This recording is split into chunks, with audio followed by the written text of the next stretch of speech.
Hello, I am Manjeev Vishwakarma, a faculty at Department of Geography DBS College। तो हम लोग migration की theories देख रहे थे। तो माइग्रेशन की थियरीज में हमने ऑलमोस्ट इकोनॉमिक थियरीज देख लिया। उस कंटेक्स्ट में हमने देखा था theories of initiation theory, new classical theory, new economics theory हो गया, dual market theory, and then we had seen the world system theory कि कैसे क्यों at the first place migration start ही होता है। Thereafter we saw the theories regarding perpetuation, why the process of migration continues even after beginning, why there are क्यों ऐसे factors and processes start नहीं होते हैं जो माइग्रेशन को बंद करते हैं। रादर माइग्रेशन एक बार स्टार्ट होता है तो विद इन कंट्रीज या within region it continues to operate. The process of migration continues to operate. What are the underlying factors and what are the underlying structures that continue migration? तो हमने देखा कि network theory, social network theory देखा हमने। Word system theory is one of the leading theory जो इस concept को define करता है क्यों डेवलप्ड कंट्रीज़ और डेवलपिंग कंट्रीज़ के बीच में एक जो कंसेप्ट ऑफ माइग्रेशन या द प्रोसेस ऑफ माइग्रेशन की स्किल्ड लेबर फोर्स कम प्राइस पे ही जो अंडर डेवलपिंग कंट्रीज होती हैं वहाँ से डेवलप कंट्रीज की तरफ माइग्रेट करती है। तो दीज थेरीज वी कवर्ड। तो अब हम ज्योग्राफिकल थेरीज में आते हैं। तो ज्योग्राफिकल थेरी में जो फर्स्ट थेरी है लेविस्टीन की लॉज ऑफ माइग्रेशन। तो लेविस्टीन की it was in context of geography ये बहुत प्रिलिमिनरी थेरीज थी जिसने कुछ सेट ऑफ लॉज रिकॉग्नाइज़ किए कि जब माइग्रेशन होता है तो उसका स्पेशल पैटर्न क्या होता है, what are the geographical and spatial factors जो अफेक्ट करते हैं the very process of migration को। तो इस कंटेक्स्ट में लेविस्टीन ने ये थ्योरी दिया। लेविस्टीन ने ये थ्योरी 1889 में दिया था। तो उनका ये मानना था कि जो मोस्ट ऑफ द माइग्रेशंस होते हैं या माइग्रेंट्स जो होते हैं, most of the migrants move करते हैं शॉर्ट डिस्टेंस। तो छोटी डिस्टेंस को ज़्यादा लोग ट्रैवल करते हैं या छोटी डिस्टेंस के जो माइग्रेशंस होते हैं वो ज़्यादा लोगों द्वारा किए जाते हैं।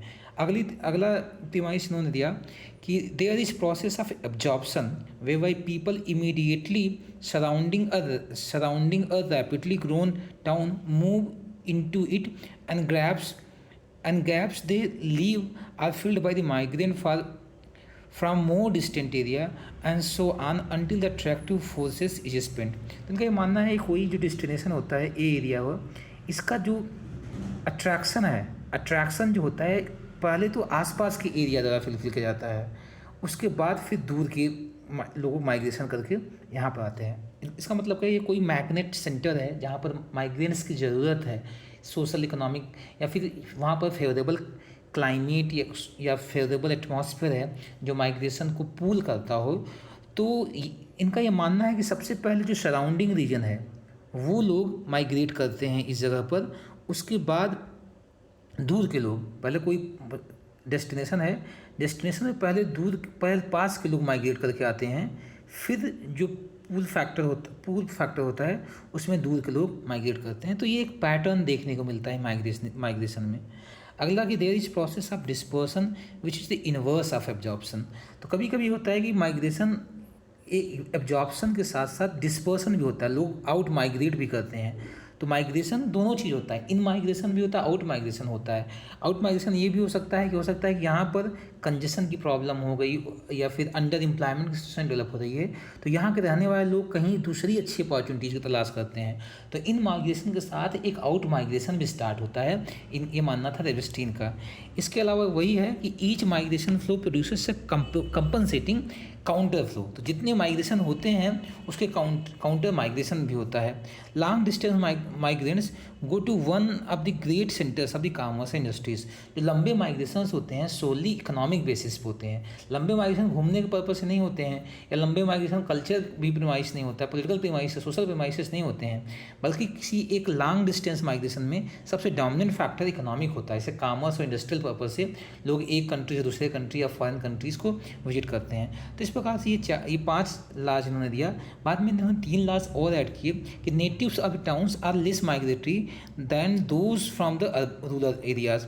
तो तो natives of the towns are less migratory than those of the rural areas, males are more migratory than female. उन्होंने ये बताया कि जो मेल्स होते हैं वो ज़्यादा माइग्रेट करते हैं और फीमेल कम माइग्रेट करते हैं। और इकोनॉमिक फैक्टर्स को उन्होंने माना कि तो वो डोमिनेंट कॉज होते हैं जो माइग्रेशन को कॉज करते हैं। तो इस प्रकार से सात रूल्स या 7 लाज इनके थे। Most migrant go only a short distance. दूसरा, long distance migration favours big city destination. जो लंबे डिस्टेंस वाले होते हैं बिग सिटी में लोग माइग्रेट कर जाते हैं। Most migration proceed step by step. तो माइग्रेशन ज़्यादातर माइग्रेशन ऐसा होता है कि स्टेप बाय स्टेप होता है। कोई रूरल एरिया से टाउन एरिया पर, टाउन एरिया सिटी एरिया से किसी बड़े मेट्रोपोलिस में गया, बड़े मेट्रोपोलिस से किसी प्राइमेट एरिया में गया और फिर फॉरेन विजिट करता है। तो जो most of the migration pattern होता है वो एक स्टेप वाइज प्रोसीड करता है। अगला है कि मोस्ट ऑफ द माइग्रेशन जो होता है, most of the migration rural to urban migration ज़्यादा होता है, ज़्यादा डोमिनेंट होता है। इसके अलावा ईच माइग्रेशन फ्लो एक काउंटर फ्लो को प्रोड्यूस करता है और मोस्ट माइग्रेंट्स आर एडल्ट। तो जो माइग्रेशन करने वाला जो डेमोग्राफी होती है वो एडल्ट वाली होती है, न तो चाइल्ड, मतलब कि न कि यंग स्टेज में लोग ज़्यादा माइग्रेट करते हैं या चिल्ड्रेन के स्टेज में माइग्रेट करते हैं, ना ओल्ड स्टेज के लोग ज़्यादा माइग्रेट करते हैं। कुछ ना कुछ सोशल इकोनॉमिक और फिजिकल डिसेबिलिटीज़ होती हैं जो उन्हें एक बैरियर क्रिएट करती हैं माइग्रेशन के लिए। तो एडल्ट जो पॉपुलेशन ग्रुप है या पॉपुलेशन कंपोजिशन है वो ज़्यादा माइग्रेशन करता है। इसके अलावा international migrants dominantly male dominated होते हैं। ज़्यादातर इंटरनेशनल माइग्रेशन मेल डोमिनेटेड होते हैं। तो ये 7 रूल्स उन्होंने दिया था, 7 लाज उन्होंने दिया था रेबस्टीन ने। तो रेबस्टीन ने इनिशियली, रेबस्टीन का सिद्धांत कृतिया ये कहते हैं कि ये कहीं ना कहीं साइक्लिकल माइग्रेशन और सर्कुलर माइग्रेशन हो गया। ये मतलब सिंपली इनकी जो थ्योरी थी ये सर्कुलर माइग्रेशन या और भी डिफरेंट कॉम्प्लेक्सिटीज़ ऑफ माइग्रेशन को नहीं अंडरस्टैंड करती है, एक्सप्लेन नहीं करती है। रादर एक unidirectional flow of migration और माइग्रेशन के पैटर्न को डिफाइन करते हुए रूल्स इन्होंने बनाए थे। तो बहुत कॉम्प्लेक्सिटीज़ और बहुत थ्योरेटिकल प्रपोजिशन नहीं दिया इन्होंने, सिंपल 7 लाज इन्होंने आउटलाइन किए जो डिफाइन करते हैं कि माइग्रेशन कैसे होते हैं। तो ये कोई थियरी नहीं थी कि माइग्रेशन क्यों होता है, माइग्रेशन क्यों परपेचुएट करता है, कौन कौन से लोकल मतलब कि ओरिजिन प्लेस के फैक्टर्स हैं और कौन कौन से डेस्टिनेशन प्लेस के फैक्टर्स हैं, इंटरवीनिंग फैक्टर्स कौन कौन से होते हैं, इनको कोई लाइट नहीं डाला। अदर बस इन्होंने सिंपल लाज बताए। इनको जो एक यूनिवर्सल पैटर्न दिखाई दे रहा था माइग्रेशन में कि most of the migration short distance होता है, लॉन्गर डिस्टेंस में जो माइग्रेशन होते हैं बड़े सिटीज़ को करते होते हैं। तो एक जो लार्जर पैटर्न दिखाई देता है उन पैटर्न को कंसिडर करते हुए कुछ लाज प्रपाउंड किए। इन्हीं को रेबस्टीन्स लाज ऑफ माइग्रेशन कहा जाता है। अगर हम आगे बढ़ें तो एक थ्योरी देखते हैं कि इसके बाद एक थ्योरी आती है स्ट्राफर की थ्योरी। S.A. स्ट्राफर ने थ्योरी ऑफ इंटरवीनिंग अपॉर्चुनिटी कहा। इनका ये मानना था कि माइग्रेशन केवल ये नहीं प्लेस ए से प्लेस बी लोग जा रहे हैं, रादर इंटरवीनिंग प्लेस भी होता है, इंटरवीनिंग स्पेस भी होता है या इंटरवीनिंग फैक्टर्स होते हैं। फैक्टर फिजिकल भी हो सकते हैं, फिजिकल इन द सेंस कि एक फिजिकल बैरियर का फॉर्म हो सकता है। ये जो इंटरवीनिंग स्पेस है, इंटरवीनिंग स्पेस 2 टाइप का हो सकता है।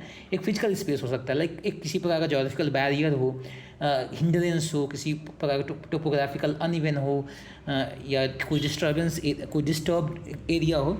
और दूसरा हिंड्रेंस हो सकता है सोशल इकोनॉमिक कल्चर हिंड्रेंस हो सकता है। तो सोशल इकोनॉमिक कल्चर हिंड्रेंस किसका, बी का और ए का। तो इस प्रकार से इनका ये मानना है कि ये एक थ्योरी है जो कॉम्प्लेक्सिटी को समझती है माइग्रेशन की। माइग्रेशन की कॉम्प्लेक्सिटी को समझना मतलब ये है कि जो सोर्स ऑफ प्लेस है, माइग्रेशन का जो सोर्स है या ओरिजिन प्लेस है, उसकी कॉम्प्लेक्सिटीज़ के उसके पॉजिटिव्स और निगेटिव्स को समझना। फिर माइग्रेटिंग लोग जहाँ माइग्रेट कर रहे हैं डेस्टिनेशन कॉम्प्लेक्सिटीज़ को, उसके पॉजिटिव्स और नेगेटिव को समझना। और साथ ही साथ जो इंटरवीनिंग स्पेस है, इंटरवीनिंग स्पेस पर भी उन्होंने काफ़ी लाइट डाला। तो इनका ये मानना था कि जनरली कि अगर हम बात करते हैं रेबस्टीन की थ्योरी की, तो रेबस्टीन की थ्योरी जनरली एक जनरल थ्योरी था यूनी डायमेंशनल माइग्रेशन पैटर्न को डिफाइन करने का। रेबस्टीन का ये मानना था कि जैसे रेबस्टीन का यही फोकस था कि डिस्टेंस इंपॉर्टेंट है।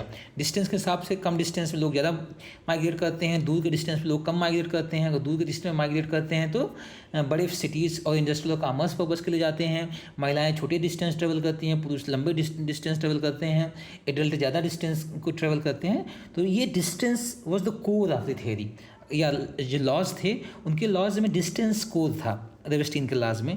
उनका ये मानना था कि distance is the most important factor in determining migration का कंपोजिशन, कि कौन लोग माइग्रेट करेंगे और कितने लोग माइग्रेट करेंगे, इस चीज़ को डिसाइड करता है, डिटरमाइन करता है डिस्टेंस एज अ फैक्टर। लेकिन सैम्यूल ए स्टॉफर ने जो थेरी दिया, इंटरवीनिंग अपॉर्चुनिटी थेरी, इनका ये मानना था कि जो नेचर ऑफ जोग्राफिक स्पेस तीनों चीज़ का, सोर्स का, डेस्टिनेशन का और उसके बीच की इंटरवीनिंग स्पेस, ये इंपॉर्टेंट रोल प्ले करता है कि माइग्रेशन का बिहेवियर कैसा होगा। माइग्रेशन का बिहेवियर डिस्टेंस नहीं डिसाइड करता है, बल्कि जिस प्लेस से लोग माइग्रेट कर रहे हैं उसकी करैक्टरिस्टिक्स, उसकी स्पेशल और जोग्राफिकल करैक्टरिस्टिक, जिस प्लेस पे लोग जा रहे हैं वहाँ की स्पेशल करैक्टरिस्टिक, वहाँ की सोसाइटी कैसी है, कल्चर कैसा है, पॉलिटिक्स कैसी है, इकोनॉमिक कैसी है, ये सब कंडीशन डिसाइड करती हैं। तो इस प्रकार से डिस्टेंस ज़्यादा इंपॉर्टेंट है जोग्राफिकल स्पेस। इन्होंने तीन टाइप के जोग्राफिकल स्पेस की बात किया। एक concerning origin of the migration, दूसरा concerning destination of the migration, तीसरा एक इंटरवीनिंग स्पेस की बात किया जो दोनों के बीच में लाई करता है। तो इस प्रकार से इन्होंने काफ़ी डीपर अंडरस्टैंडिंग दी माइग्रेशन प्रोसेस को समझने और समझाने के लिए। तो इनके कुछ पॉस्टुलेट थे। इनका ये मानना था कि जो माइग्रेशन, इन्होंने जो फॉर एग्जांपल रेली का मॉडल हो गया, कन्वर्स का मॉडल हो गया, तो जैसे ग्रेविटी मॉडल जो है माइग्रेशंस के, ग्रेविटी मॉडल्स माइग्रेशन क्या है, मान लो प्लेस ए है, प्लेस बी है, ये इनकी जो साइज़ है, ये प्लेस ए, इनकी पॉपुलेशन साइज़ क्या है, ये आउटवर्ड माइग्रेशन और इनवर्ड माइग्रेशन को डिसाइड करती है। तो इस प्रकार ग्रेविटी मॉडल्स का एक हाइब्रिड मॉडल था। इन्होंने पूरी तरीके से कन्वर्स का, रेली के ग्रेविटी मॉडल्स को या जिफ के ग्रेविटी मॉडल्स को इन्होंने बारो ही नहीं कर लिया। रादर इन्होंने क्या किया कि इस ग्रेविटी मॉडल में थोड़े से अमेंडमेंट किए। इनका ये मानना था कि साइज ऑफ सिटी से ज़्यादा इंपॉर्टेंट होता है कि नंबर ऑफ अपॉर्चुनिटीज़ कितना दे रहा है वो सिटी।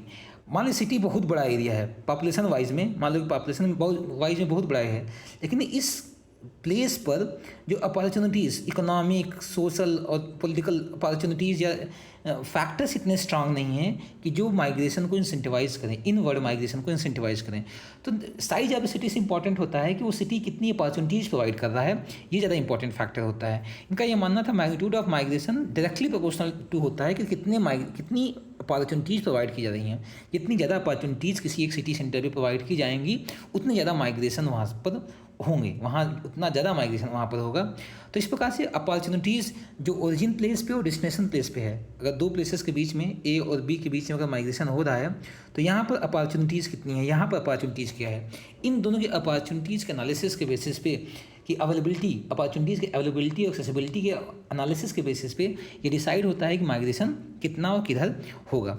और इनका ये मानना था कि जो माइग्रेशन होता है, माइग्रेशन इनवर्सली प्रोपोर्शनल होता है कि इंटरवीनिंग अपॉर्चुनिटीज़ कैसी है। अगर कोई व्यक्ति माइग्रेट करके यहाँ पर माइग्रेट करने जा रहा है, लेकिन अगर वो सुविधाएँ जो बी पर हैं, एक तो डिस्टेंस भी दूर है, अगर वो सुविधाएँ जो बी पर हैं वो उसके बीच में कहीं पॉइंट सी पर ही मिल जाती हैं, तो सकता है माइग्रेशन ए से सी तक ही करे, बी तक ना करे।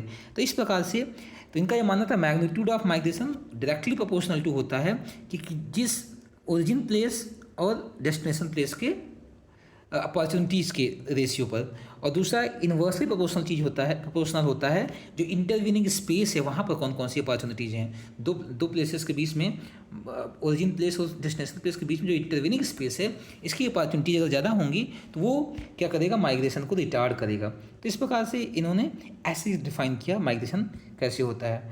तो इनका ये मानना था जो अपॉर्चुनिटीज़ जो होती हैं किसी चाहे प्लेस ए हो चाहे प्लेस बी हो, अपॉर्चुनिटीज़ जो होती हैं, अपॉर्चुनिटीज़ पुलिंग फोर्सेस होती हैं, अगर प्लेस बी पे अपॉर्चुनिटीज़ प्लेस ए से ज़्यादा हो जाएंगी तो प्लेस ए बहुत अट्रैक्टिव, प्लेस बी जो होगा, अगर प्लेस बी पे अपॉर्चुनिटीज़ ज़्यादा हैं और प्लेस ए की तुलना में, तो प्लेस बी अट्रैक्टिव प्लेस होगा, ये पुल करेगा या जो माइग्रेशन ए से बी की तरफ माइग्रेट करेगा। तो जो लोग ए पे रह रहे हैं उनको पुल करेगा और इधर से माइग्रेशन इधर होगा। तो इस प्रकार से opportunities they act as a pulling forces और एंड बैरियर्स या प्रॉब्लम्स, और जो प्लेस, तो हर जगह पे प्लेस ए है, प्लेस बी पर है, यहाँ पर कुछ अपॉर्चुनिटीज़ होती हैं, कुछ बैरियर्स होते हैं। तो जो अपॉर्चुनिटीज़ और बैरियर, यहाँ पर भी अपॉर्चुनिटीज़ और बैरियर होंगे। तो अपॉर्चुनिटीज़ पुश पुल फोर्सेस होती हैं और जो बैरियर्स होते हैं पुश फोर्सेस होते हैं। जिन जगहों पर पुश फैक्टर ज़्यादा हो गए, पुल फैक्टर कम हो गए, वहाँ से माइग्रेशन होता है। और जिन जगहों पर पुश फैक्टर कम हो गए और पुल फैक्टर ज़्यादा हो गए, वहाँ पर माइग्रेशन होता है। इस प्रकार से माइग्रेशन एक इंटरप्ले है किसका, पुश फैक्टर का और पुल फैक्टर का, ये बताना था स्टॉफर का। तो मैग्नीट्यूड, इनका ये मानना है कि मैग्नीट्यूड ऑफ माइग्रेशन डिपेंड करता है इसी चीज़ पर, पुश और पुल फैक्टर। किसी एक प्लेस पर ए है, यहाँ से माइग्रेशन कितना होगा वो डिपेंड करता है कि यहाँ पर पुश और pull factor. Push factor means यहाँ पर ऑब्स्टिकल्स या प्रॉब्लम्स कितने हैं, पुश फैक्टर मतलब कितनी अपॉर्चुनिटीज़ हैं, इन चीज़ पर डिपेंड करता है।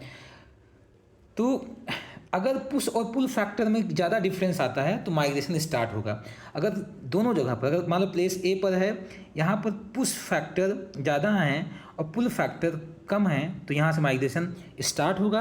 और अगर प्लेस बी पर पुश फैक्टर कम हैं और पुल फैक्टर ज़्यादा हैं, तो माइग्रेशन यहाँ पर आएगा। तो इस प्रकार से पुश और पुल फैक्टर के डिफरेंस डिसाइड करते हैं किस जगह से माइग्रेशन होगा और किस जगह को माइग्रेशन होगा।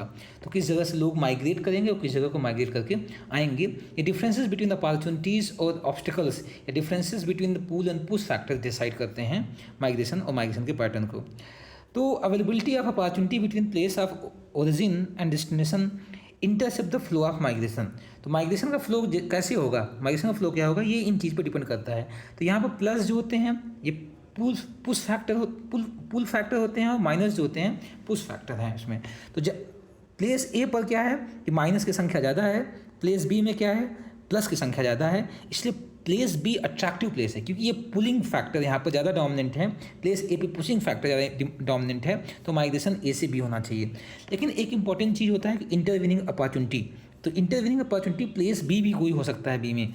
अगर प्लेस बी में पॉजिटिव फैक्टर्स ज़्यादा हैं, नेगेटिव फैक्टर्स कम हैं, तो लोग माइग्रेट करके यहीं चले आएंगे। अगर नेगेटिव फैक्टर भी बहुत ज़्यादा है तो माइग्रेशन को हिंड्रेंस क्रिएट करेंगे। अगर बैलेंस फॉर्म में है तो लोग माइग्रेट बी को भी करेंगे और सी को भी करेंगे। तो इस प्रकार से इन्होंने माइग्रेशन के वैल्यूम को, कि नंबर ऑफ माइग्रेंट कितना होंगे, अगर मान लो कोई प्लेस ए है, ए से लोग सिटी बी पे जा रहे हैं, तो इमिग्रेंट्स कितने होंगे, यहाँ से यहाँ पर जाने वालों की संख्या कितनी होगी, इसका इन्होंने एक फार्मूला दिया है। MI मतलब ऐसे लोग जो प्लेस ए से माइग्रेट कर रहे हैं और प्लेस बी को जा रहे हैं, वो डिपेंड करता है किन चीज़ों पर, इन तीन चीज़ों फैक्टर, XO पर, XI पर, XB। XO जहाँ पर number of immigrant from A city है, कितने यहाँ पर इमिग्रेंट हैं, यहाँ पर लोग कितने आ रहे हैं, इस चीज़ पर डिपेंड करता है। दूसरा चीज़ number of opportunities, place B पर कितनी अपॉर्चुनिटीज़ हैं, इस चीज़ पर डिपेंड करता है। और तीसरी चीज़ इंटरविनिंग अपॉर्चुनिटीज़ कितनी हैं, इन चीज़ पर डिपेंड करता है। इस प्रकार से इन्होंने एक कैलकुलेशन दिया, MI = XO XI/XB। तो ये डिफाइन करता है कैसा माइग्रेशन होगा। अगर अब यहाँ हम एक एक करके देख लें कि एक एक का क्या इम्पैक्ट पड़ेगा। तो माइग्रेशन मतलब प्लेस ए से प्लेस बी पर जो माइग्रेशन हो रहा है, इसे MI कहा जाता है। वैल्यूम ऑफ माइग्रेशन जो है MI है। MI जो है माइग्रेशन जो है, MI डिपेंड करता है पहला चीज़ XO पर। XO क्या है कि प्लेस ए में कितने लोग आ रहे हैं। अगर ज़्यादा लोग आने लगेंगे तो एक प्रेशर पड़ेगा, रिसोर्स की कमी होने लगेगी। अगर प्रेशर पड़ेगा और रिसोर्स की कमी होने लगेगी, इसके कारण जैसे ही संख्या इसकी ये बढ़ेगी तो अगर ये XO की वैल्यू बढ़ती है, मतलब ऐसे लोग जो प्लेस ए पर आ रहे हैं, तो प्लेस ए पे आएंगे, रिसोर्स की कमी पड़ेगी, दबाव पड़ेगा, लेबर वेस्ट कम हो जाएगा, इसके कारण क्या होगा, माइग्रेशन बढ़ेगा। तो अगर ये बाहर से आने वाले, किसी एक प्लेस पर बाहर से आने वालों लोगों की संख्या बढ़ जाएगी, तो यहाँ से बाहर जाने वाले लोगों की संख्या बढ़ जाएगी। अगर मतलब प्लेस ए है, यहाँ पर अगर बाहर से आने वाले लोगों की संख्या, इनके हिसाब से बाहर से आने वाले लोगों की संख्या अगर बढ़ जाती है, तो यहाँ से प्लेस ए से प्लेस बी पर जाने वाले लोगों की संख्या भी बढ़ जाएगी। तो पॉजिटिव रिलेशनशिप होता है।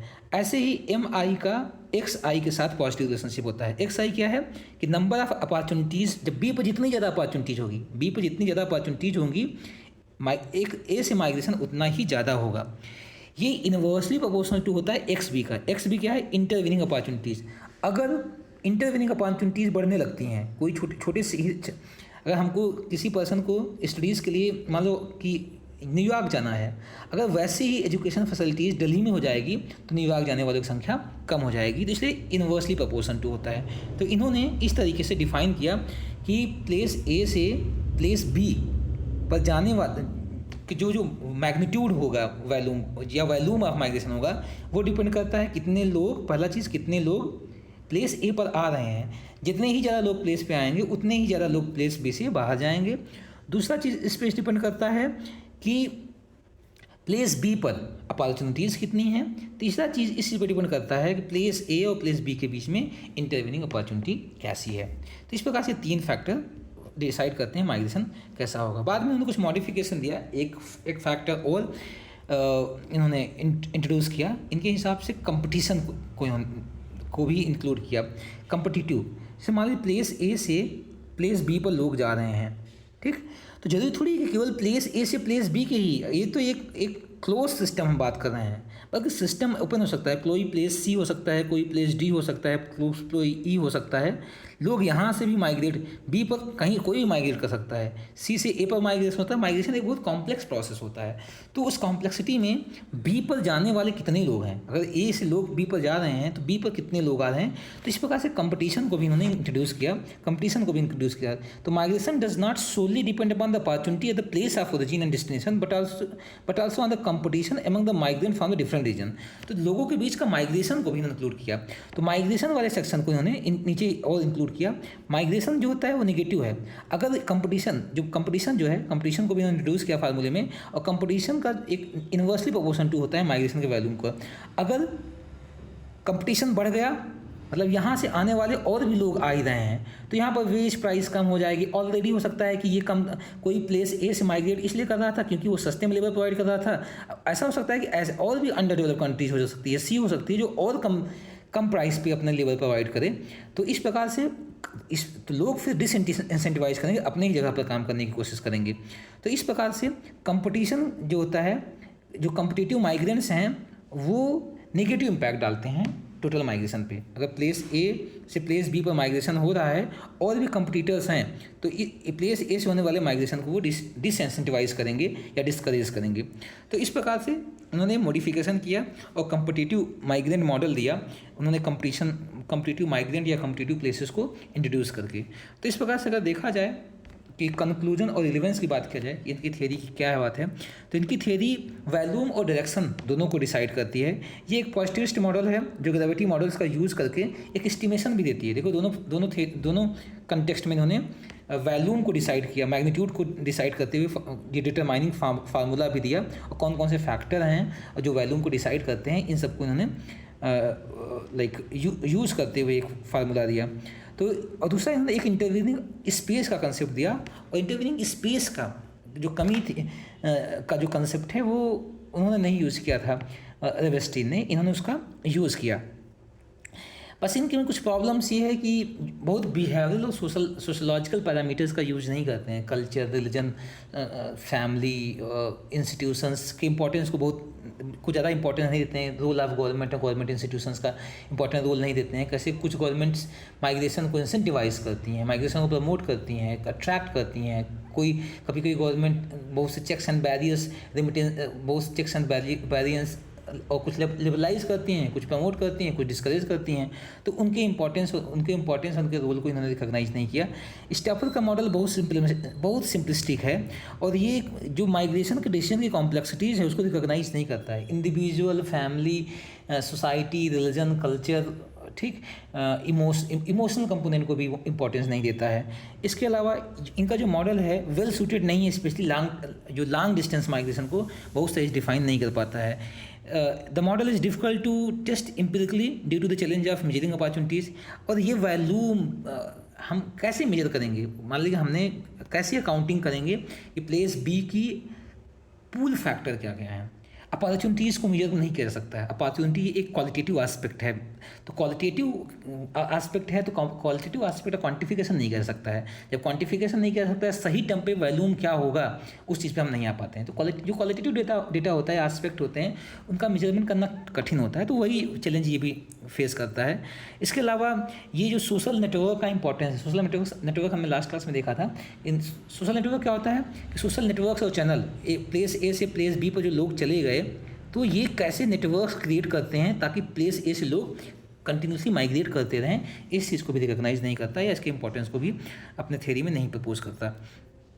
इसके बाद जो मॉडल है सभी टाइप के माइग्रेशन के लिए अप्लीकेबल भी नहीं है। तो इस प्रकार से हमने इस एपिसोड में 2 टाइप के मॉडल देखे, एक तो रेबस्टीन के लाज ऑफ माइग्रेशन देखे, जो इन्होंने 7 लाज ऑफ माइग्रेशन दिए, और दूसरा हमने इंटरवीनिंग अपॉर्चुनिटी थ्योरी दिखा S.A. स्टॉफर के द्वारा। अगले एपिसोड में हम लोग देखेंगे